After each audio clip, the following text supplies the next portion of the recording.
Okay, so now what we're gonna do is we're gonna actually, here, Aspen, we're gonna start teaching Aspen the heel, okay? So I'm gonna have the dog in front of me, and I'm going to kind of do a slight lunge, but not really. I'm gonna move my left leg back, okay? I'm gonna lure the dog with the food in my left hand, and I'm gonna let her follow. I'm gonna move away from me and into me. And then as soon as I'm here, I'm gonna bring my other leg forward, and she's gonna come to meet me and get her to sit. Okay? Now to have her in front of me again, I'm gonna just throw the food down and call her ahead of me. I'm gonna try and give her a little bit more space here for you. See? Sit. Good girl. So again, move my leg back, lure her around and into me. Match my foot. Sit. Good girl. And then bring her forward again. Good girl. Sit. Sit. Good girl. Food. Move. Here, let's go. Good. I'm not going to say the heel until she completely understands the concept of what I'm asking of her. Good girl. Here. Let's do it again. Here.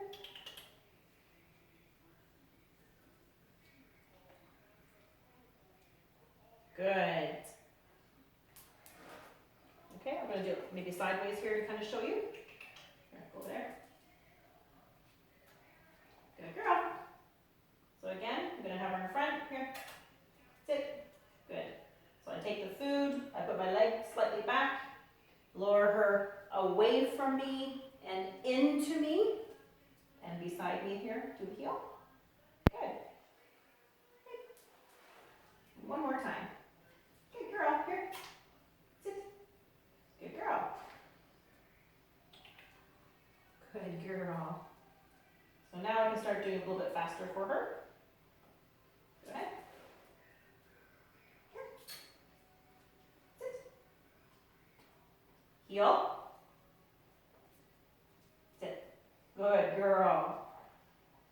Now, if you have a dog that is going away from you too wide, you can do the heel beside a fence or a wall, and that's going to help keep her straight, okay? There are benefits to having a dog heel, and she's going to learn an exercise called the paper plate recall, and that's going to be combined with this exercise. But how nice is it not to have to wrangle your dog in front of you if they happen to get ahead of you, to get them to go beside you again. It's also nice to be able to practice recalls, having the dog come, and then having the dog heel, and now you're ready to walk off together, okay? So it is a competition position, but I like to teach this to pet dogs, okay? So again, I'm gonna get the dog in front of me. Good girl, sit. I'm gonna put my slight lunge. I'm gonna lure, heel. Good girl. Bring the food forward. Here, sit. Good. Heel. Good girl. One more time. Good girl. Here. Sit. Heel. Good girl. Okay, maybe I'll do that up here a little bit. It's from a different angle. Here, get the food. Just so you get the gist of it. Sit. Good girl. Heel. Good. And that just, me throwing the food down is just getting her away from me so she can move position. I just want to make sure you can see her in the video here.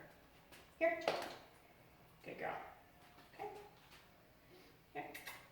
Heel. Good. You know, this is the first time she's done it, so I'm not expecting her to be perfect, but she's doing quite well for her very first time, okay? Here, sit. Good girl. And you want to slow your hand down until they really understand the concept, okay? I'm just starting to add the heel word to it, but lowering her first with food is the way to go. Here, sit. Good girl. Heel. And it's great if they actively seek at your hand. I want the dog to actively seek that food and want that food, because then the luring is a lot easier. Now, I do use food and treats a lot, but what you have to remember is she's a young dog. I'm giving her food and treats because I want her to be motivated, I want her to please me, I want her to want to please me, and I want her to actively want to work with me. And she's a dog. And most dogs are motivated by food or toys or praise, right? And all of that combined helps to make the learning more enjoyable and make it go faster with a smoother transition. So, you know, you want to practice, practice, practice. Once the dog fully understands the concept and fully understands what the commands are, then you can start weaning off the food. And typically for dogs that are trained at a young age, I wouldn't use food past a year old. But that first year of that dog's life, okay, we're not going to play. We're not going to play. Shh. I'm talking a lot right now, so the dogs are getting distracted, so it's not their fault. And they're young puppies. That's it. So what you want to be able to do is to build up her so that you set her up for success versus failure, and that's by making good choices and helping guide her into the behavior that you want, okay? So again, with this heel, little lunge, heel. And what that heel will end up being will be a signal. So as soon as your dog starts to come to you and sit, with my dogs I go heel, and all of a sudden they spin around and sit right beside you. And that's just with lots of practice, okay?